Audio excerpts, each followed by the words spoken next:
This museum has thousands of artefacts, but the rarest has to be this gun. We believe it to be the only one of its type on display in the world. This was a folding gun. They were only made before the First World War, using hydraulic rams attached to where we see now.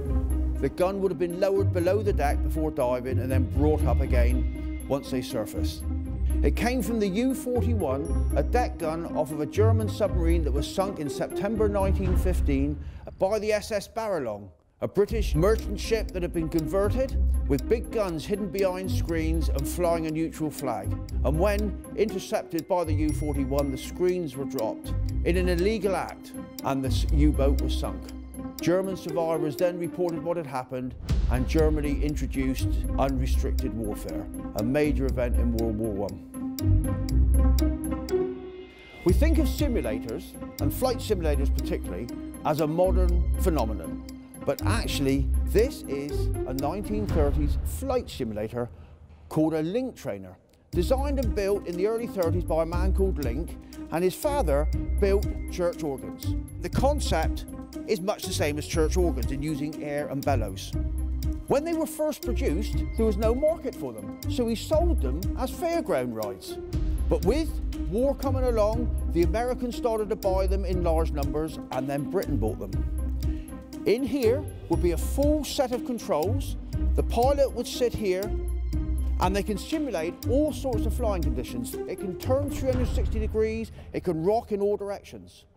A hood on the top, they could shut him in and give him a course on which to fly.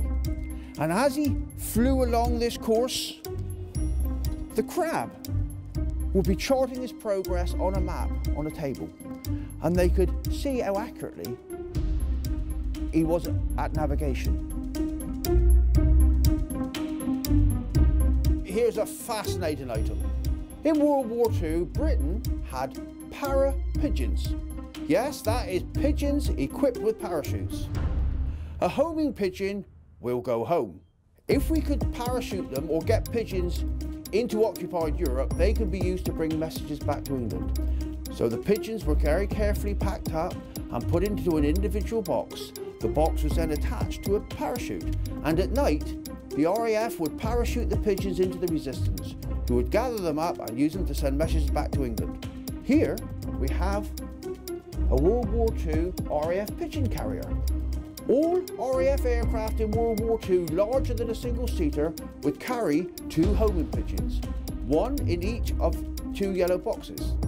If they get shot down at sea or crash land in the desert or in the mountains or anywhere else, any survivors on board the aircraft can release the homing pigeon with the details of where they are.